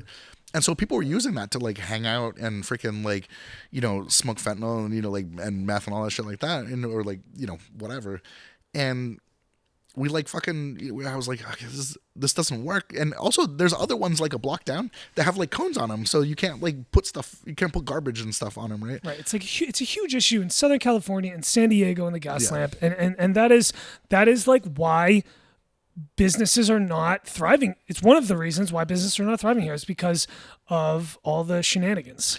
Yeah, but the thing is, you also people have to don't want to come down here. Yeah, and you have to take like an active role, right? I mean, like we're always looking to see if somebody's hanging out in front of the shop, it gets a little tricky sometimes, dude, because 90% of the people are just like, oh, sorry, man, and they keep it moving. But you do have those people who like will get in your face and tell you to go fuck yourself and pull like, it happens rarely. It does happen rarely, but it does happen. But they always just walk away. Yeah, well, I guess ask nicely, you guys do a day. I guess what I'm saying is, from my perspective, we are running the bar until 2 a.m. Right. So at nighttime, at those hours, it's a little different. Yeah. But no, you guys get it here too, man. Oh yeah. And I learned from so next door is like the it's kind of like a bodega type shop that like they have socks and they sell like bongs and like meth pipes and shit like that, right? And but also I was telling them, I was like, dude, if you don't want the freaking crackheads like hanging out up front, don't sell the shit. So all right, hold on. And it was like, and the guy's like, dude, I know, but they put but it makes those money. There has been, we're getting off track a little bit, but there's been a rise in glassware shops in Southern California and San Diego in the Gaslamp in this neighborhood. And it is a direct correlation to the homeless, the mental health issue, and the drug use. Dude, I'm gonna tell you a real story. This happened about 6 months ago. I'm standing outside of Stout. It's a Sunday evening, and I see these two people, and there's a smoke shop a few addresses up the street, right? Yes, it's like fucking 20 yards. I know that one. Yeah. And I'm just standing outside, it's quiet, is waiting for look at people, and these two people pull up quick in a car, get out, and the way their energy's walking down towards the bar, their attitude, their demeanor, I'm like, yo, there's this, I don't want these people coming in the bar. Right, yeah. So I turn around, I go stand in the doorway just to be like, yo, like I need to see some ID. Right. They stop before they get to the bar, they go in the smoke shop and rob the place. Jesus. And one of our regulars, I'm not going to say who, was standing outside, and there was this big commotion. They hit the alarm. And I know exactly who you're talking about. Yeah, and it's like they hit the alarm. The guy our regular tried to stop these people and grabs them, got punched in the face, and these people got in the car and took off. That's crazy. And it's like, I'm just like these things are happening in this community and neighborhood like frequently. Right. No. Yeah. And the thing is like I don't want to like blame the victim at all, right? Like, but there's certain type of things that you sell that attract certain type of people. Yeah. So when you do, it's like when you do have bars. Yeah. Or it's like you understand, So. Well, and also, I mean, when we first opened, right? Like we had the doors open all the time, right? Because the idea was that if our doors are open, people will feel very, you're reducing a barrier to entry to like actually coming into the store, right? It'll feel more welcoming, right? Yeah. It turned out that doing that was probably a bad idea because like we had a couple of like smash and grabs, not smash, but like, like some freaking teenager running in and grabbing a game and running away, and, so we kind of put the kibosh on that. We rearranged the layout of the store so that like you can see the doorway and you can see people coming in. It's not blocked by like shelving and stuff like that. But those are little things that, okay, we had a couple of games stolen, right? Let's say that's a $50 lesson. It's a lesson. Store layout. Yeah. Right? As we learn, we got to learn from these lessons and how to handle those situations. Right. Yeah. And also, just, I mean, being responsive to people coming in saying, hey, welcome to Bards Cards. Like, is there anything I can help you find or things like that. Right. That does so much for preventing shoplifting. You instantly build an interaction with the customer and you can kind of see is this person over intoxicated? Is this person looking what is this person looking for? And they know that you're paying attention to them. Right. And then, So, I mean, it's just little shit. You kind of learn that as you go, though, you know? Dude, I was in OB at, on Newport at the, one of those antique stores. I was looking for furniture for my new apartment. Oh yeah. And like used thrift stores. And I just remember walking in, and the woman, it's this like 5'3" woman, and she's like running the store, and she just stops and just reads me up and down. And I'm like, dude, and it was almost like she was kind of grilling me. She's seeing if I'm one of those crazy homeless people that are coming in to rob her. Oh yeah. And that's what I've learned from working in a bar. Every person who walks in the door, I look at and I read up and down, and I say, what's this person's level of intoxication? Right. Is this somebody who is going to try to create a problem, to go do drugs in our bathroom, to you know? And it's like, you kind of pick up on those things when you work in these environments. Oh yeah, no, absolutely. And you know, like we always kind of give people the benefit of the doubt, right? But you have to. We were doing it a little too much at the beginning, right? I mean, even nowadays, like there's one guy who like, he kind of like walks around downtown, but he's got like a big sleeping bag on his shoulders, right? Oh, that guy? Yeah, he's kind of older. Oh, no, no, but there's this one guy in particular, right? And I saw him come in, and like, you know, nowadays I do a lot of the, you know, online advertising and setting up events and all this stuff like that. But so it's mostly like Tony and Danny and Zach running the till, right? They're interacting with the walk-in customers a lot more than I am, right? But I see this guy walk in, and I'm like, oh no, man. And Danny was like, no, he's cool, right? And you know, and he is a homeless guy, but he just likes to come in and buy dice, and he comes in like probably once a week and buys dice, and that's his thing, right? Yeah, man. It is. You kind of like. You do. The unfortunate thing is, like, you never want to profile people. Right. But, like, when it does come to people with ripped clothing who are, like, physically schizophrenic and shit like that, like, you do look for those signs. You're like, dude, I can't, we can't have a mentally unwell person in a restaurant who's causing attention and making noises and walking from one table to the next table. And it's like, it's illegal to profile people, but it's like, at some point, like, I mean, you have to look for signs for people who and like it's illegal to profile based on protected class, right? Okay, you know, but like, but also the thing is, like, you know, I really look for three things. Like, is this somebody who's going to steal, right? Is this somebody who's like smells bad, right? Oh, dude, that's a big one. And then also, is this somebody who's going to bother the customers, right? Is going to create you can't be causing. I think that like you cannot cause there's a law that says if you're causing a disruption, we have the right to escort you. Oh no, you could refuse service for any reason, right? I mean, unless it's like unless you're being racist or some shit, right? Right. But like, no, but the thing is, like, I care. Like, I really, you know, I have a lot of empathy for, you know, like homeless people and stuff like that, or even people like, you know, doing like, you know, smoking meth or like fentanyl or like whatever. I'm like, hey, look, if that's the thing that stops you, gets you through this one day of your hellish existence, right? Then I get it, right? I'm saying you probably shouldn't be doing that, but I understand, right? Yeah, and so I have a lot of empathy, but the thing is, it's just don't do it in front of my shop, right? And don't come in and bother my customers, right? But I do wish them, you know, to not be in that situation. Yeah, that's that's like the whole like societal thing, and with drugs and alcohol and like, yeah, man, that's like a bigger conversation, like, because prohibition is bad for society. Right? Yeah. If you take away alcohol and drugs and everything, vices and tobacco and everything, societies don't do well into that. But when you just give everyone unlimited supply, it's like, that's not good either. And I think that there is a balance.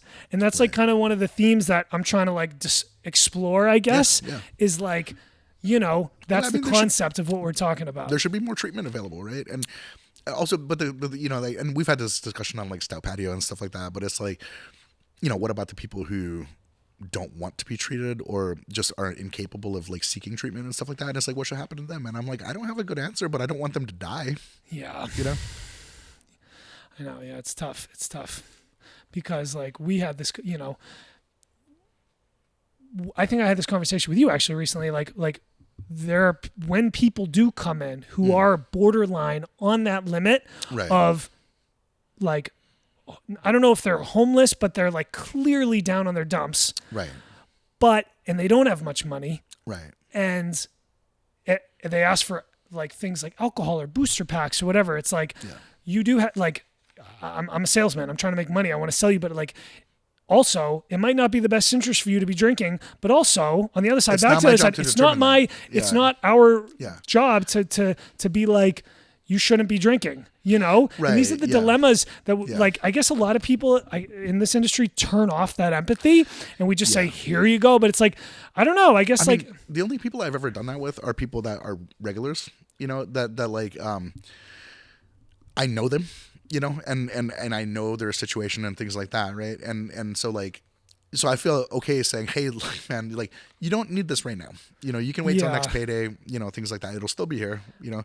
But, you know, but if it's somebody that just walks in, I don't know anything about them. It's not my place to make judgments. It's not my place. And I'm not saying I have the best answer for those things. Right. But I guess what I'm trying to express is that there are those calls sometimes where I'm like, should I? And I don't mean like overserved. I just mean like elderly people who are like, I'm like, should I? And then that person who I'm thinking of right now came in the bar my last shift, and I stopped that person at the door, and I said, I'm not comfortable doing this. Does not his name tonight, start man. with S? I don't know the guy's name. Okay. But it was just like, you know what, man? Like you give somebody the benefit of the doubt. You do say, yeah, you know what? Here's a beer. Here's a couple beers. Yeah. And it's like a couple out, and they start talking to random people. They start cutting. I'm just like, you know what? And that's how you get that. Right. You know what? The correct answer is no for this person. Oh yeah, yeah. And it's kind of challenging to go, like, you got to go through that process as a bartender or someone who's managing a bar. You know? Yeah. We've had something, you know, similar thing where like, you know, customers who start kind of like overstepping their bounds, right? Like, you know, we've had to talk to people about like, you know, like let's say somebody's looking at like Warhammer stuff, right? And there's a new thing coming out soon, right? And we've had customers, you know, I like when customers like to be helpful, right? They're like giving advice, you know, things like that. But it's like, don't tell you know, it's not your job to say, hey, look, there's a new version coming out. You should wait until that. And I'm like, dude, we can't get the new one if we don't sell the old one. You know what I mean? And also, that's not I appreciate that you're helping people, and I want you to continue doing that. Yeah. Right?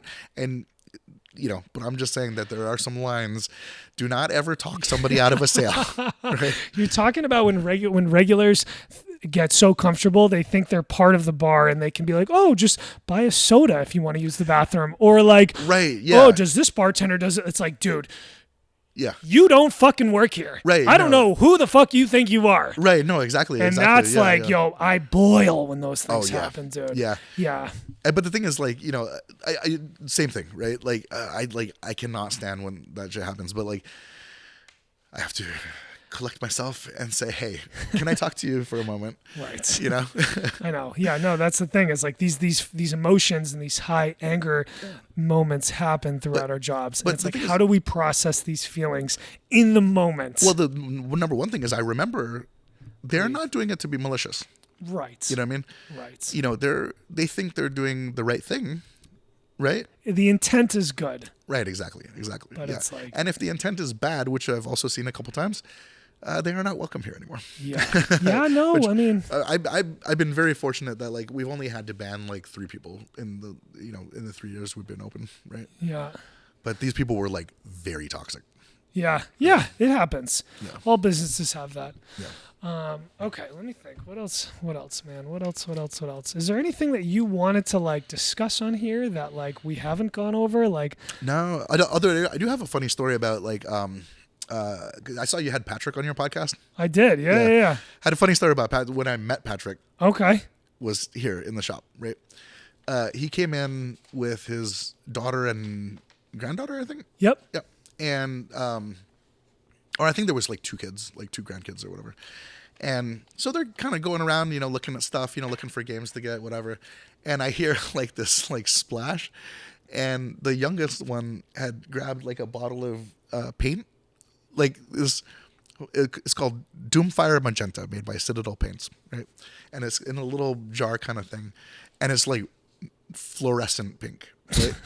And she clearly on these floors, dude. Oh my gosh. She clearly thought it was candy, right? And so she opened it and tried to drink it. Oh no. And this kid's like, what, like 3 or 4 or something like that, and just was like, starts crying, and everyone's like, "What's going on?" And she's got like this, like wearing a white shirt also, you know, for comedic effect, right? And just like paint everywhere, right? and so the mom's like, oh my God, like, take her to the, oh, do you have a bathroom? And it takes her to the bathroom to clean her up. And then Patrick was like, oh my God, yeah, we'll pay for it, whatever. And I'm like, it's fine. Kid's gonna do kid stuff, right? And I got 5 little brothers. I know, right? And but the only thing I know that a certain business partner of mine, who I will not name, was very annoyed. But I'm like, dude, like, kid's gonna do kid stuff, right? And so I'm just like, the only thing I was upset about was that nobody took a picture of it, you know? Because I'm like, that's the kind of thing you're gonna show at her freaking wedding. Yeah. You know what I mean? Yeah. Like, yo, I will say this: you and Tony do have this like yin and yang going on. Oh which yeah, is, yeah. Which is and this perfect is why it works. Yeah. Tony I would not have it any other way. Because you pulled both 2 Navy guys. Yeah. You do have the sales aspect. Yeah. Tony has the stern, like, fucking, like, I don't know, like, but also has a really good personality and is funny, and like he lightens up at the bar. I will say that. There is a Google he's not review. A Steph. There is a Google review where he is referred to as Mr. Moody Graybeard. Mr. Moody Graybeard. Yeah, that's you should get that as on a T-shirt or something. That. No, I mean, like, you know, like, that's not the only thing Tony brings to the table. It brings a lot to the table, right? No, but I think it's important to find somebody who does sort of have that yin to your yang compliments. Right. Because when you get the two of the same, it's like, you know. Yeah, I mean, and that can work, right? But like, I mean, but when you're talking about like division of labor and things like that, you know, like Tony does most of the ordering, right? Yeah. I do some of it, but there's certain things I don't touch. But we also always like kind of run things back and forth, you know, like, hey, does this cart look right? You know, like, is there anything that that I'm forgetting that, you know? Have you guys, if it's something that you can talk about, like, what's been the biggest challenge in your and Tony's relationship running this establishment, and how did you solve that problem? I don't know. I mean, I think we said early on that, like, if there's ever, like, if you ever start to feel resentful about something or angry about something or whatever, right? Say it, you know, like, you know, be like, hey, you know, can I talk to you for a minute? You know, and that has worked out pretty good, right? Because it's like, you don't want it to get to the point where it boils over, right? And we've definitely had some heated discussions. You know, we're 2 different people, right? We do things different ways and stuff like that, right? And early on, there was kind of like a lot of like, well, my way is the better way of doing it, right? But we both had that, right? And so it's that alpha energy. It's not alpha energy. You don't it's think just so? No. It's just like we want it to be good, okay? Right? And like, but we had different approaches on doing different things and stuff like that. And so there's kind of just over time, either we just kind of agree, okay, cool, here's the way we're doing it, right? I'm going to concede on this one. You know, you're going to concede on this one, like whatever, but we have to do it a way. We can't have 2 different ways of doing things, right? Or with some things, it's just like, okay, well, you know, this thing is Jarin's domain, this thing is Tony's domain, and we can both fill in for, you know, that kind of stuff. But I know that Tony's better at this stuff, and he knows that I'm better at this stuff, right? And so we just kind of split it out. And however, you know, however Tony wants to do the thing, even if I think there's a better way to do it, well, the way he's doing it is working fucking great. So why would I even mess with that, right? Now, I do try to find ways to make things more efficient and things like that. And I'm not always right? But sometimes it is good, you know? And it's the same thing, you know, like I'll have some way in my head that I want things to be done. But, you know, Tony make a good case of why that's wrong. And I'll be like, well, okay, yeah, I didn't think about that. Yeah, it's communication. You got to have good communication. Yeah. There's a negotiation when you're in a business partnership with people. Right. And importantly, you have to talk about what, you know, if there's a problem. You know, like if you can't let things build and build and build, because then you fucking explode and nobody wins. Yeah, no, exactly. Yeah, and also it's never going to get solved if it gets to that point, right? You know, people are going to be resentful and you know, just, you know, feel like they're doing it against their will, you know. Whereas if you catch it early, you know, and you just talk about stuff, then it's like, okay, cool. Yeah. Okay. We can come to some agreement on how to do things. Right. But having process is very important, right? Having a consistent way of doing things is very important. You can't have people doing things all different ways. Otherwise it's going to be a freaking mess. And there's so much to manage. You got to have a system. Yeah. Yeah. There's so many things to manage, you know.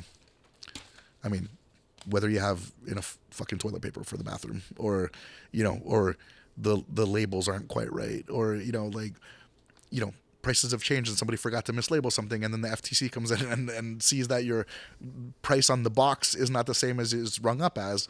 Is that a thing? Oh yeah, you're gonna get hit with that. Yeah. That happens? Yeah. They do secret shopping and shit like that. Yeah. Dude, I've heard of that. I've heard that's what happens at bars with like you see phone's going. Like here, let me just do this. Oh yeah. No, man. I mean, it's like listening to how you guys have done this and how your process is. Yeah. I think is really important for people who are trying to do this. Yeah, and I would definitely say that, like, if you're considering doing it, like, like put some work into it. It takes work. Yeah, and even just coming up with a business plan, right? That's gonna tell you whether you really want to do it or not. You know what I mean? Yeah. Like, I know a lot of people say business plans are stupid, blah, blah, blah. I've never heard that, but they're necessary. Yeah, it's mostly people in the tech industry. Okay. Just shoot from the hip. You just make a thing, people will buy it, right?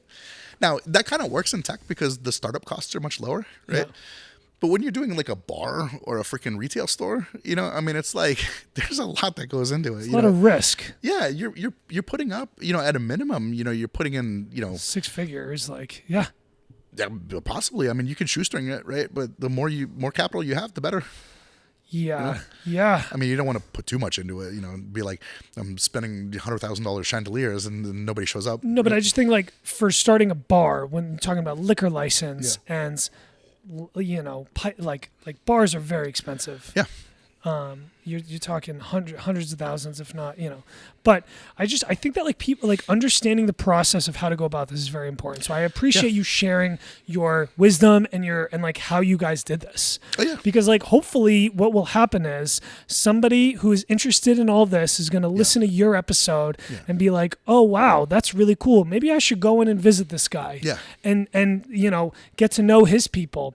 And maybe I'm 19 years old right now, but when I'm 29 or 39, I could have my own business someday doing a passion that I care about and stuff like that. Also, you can be freaking 19 and do it too. You just got to know that it's like it's a lot of work, but the payoff is worth it. It's a lot of sacrifice. Yeah. I mean, like you don't open a game store because you like to play games. Because let me tell you, the moment the store opens, you're not playing games. I'm happy if I get to play. I mean, we have a scheduled game D&D game that we do every week. Yeah. Other than that, I'm happy if I get to play one game of Magic a week. Or every 2 weeks or something like that, right? But the thing is, you don't get into it because you want to sit down and play games with your buddies. It's like my dad always said, you don't open a bar because you like to drink. Because you want to fucking hook your buddies up with drinks. I hear that, man. I meet people who are not right mentally, and they're like, we've got some money, and we're going to open a bar, dude, and it's going to be fucking sweet. Yeah. And we're going to close down on certain days, go hold private events. It's like that's not the recipe to success. Right. Work ethic, persistency, like humility, hustle, knowledge, wisdom. You need to like learn those things if you want to start to have a chance at success. Number one thing is you got to have attention to detail. You know what I mean? Like, when you walk into your bar, right? And you have like the cooler and shit's not like faced out, right? Little things. Dude. Yeah. You look at like everything's face out. Yeah. You know what I mean? And it's like, the thing is customers see that. They might not like consciously perceive it, right? But like, your employees might know, oh, here's where this is, here's where that is, right? But customers see it being in this like subtle state of disarray. I think how you do some things, how you do everything. Like the small things matter. Right. It's like that discipline. Right. Yeah. I've learned that like especially people would argue, oh dude, it's a bar. You can go through it and just be whatever. It's like, I think the hospitality industry and working in the bar and around liquor requires more discipline than other industries. Yeah. If I see that the garbage is full, right? I don't say, oh, you know what? Like, okay, we're about to close and Tony can take care of that tomorrow when he opens, right? I said, no, we take care of it now. Yeah. The little things matter. The way you leave the bar, the way you leave the shop, the way you leave the money. It's like, I remember like, when I was 25, I was waiting tables. And I would give my money into the end of the night to my manager, and one day she just fucking snapped. She's like, "All your bills are all over the place. They're not faced the right way. They're all." Yes, it's like that also annoys me. Yeah, it's like organize your money, like face up, and like bills all 20s, 10s, 5s, 1s. Like it's like In the drawer, all the bills got to be facing the same way. Do you have to be this Navy guy with this immense discipline like David Goggins? No, but I think the more disciplined you can be, the better. Discipline doesn't mean like I'm not the most disciplined guy, right? You've known me. But I just mean like it doesn't mean discipline. I'm disciplined about some things. It doesn't mean abstinence. It just means like doing the right thing when no one's looking, and the consistently doing those things. Yeah. You know? Oh, my place is a fucking mess, right? But I keep the shop good. You know what I mean? We can't be perfect in every part. I mean, lives. I care more about the shop than I do my own personal living space. But but that's the way it works. I mean, it's like, everybody, including, it's not just me and Tony. I mean, it's like, it's Danny, it's Zach. Like everybody does things like, you see something wrong and you fix it, right? And it's hard to run a small business without people like that. Everybody has to buy in. Everybody's got to buy in. Everybody's got to fucking buy in, man. Yeah, you can't have people just come in and cluck out. Yeah. Fuck, man. All right, man. Any last words? What, are you gonna kill me? Nah, man. Okay. No, thanks for having me on, man. This has been fun. This has been fun. Hopefully. Cheers. Thank you very much. Hopefully, I'll find something interesting to talk about on the next time.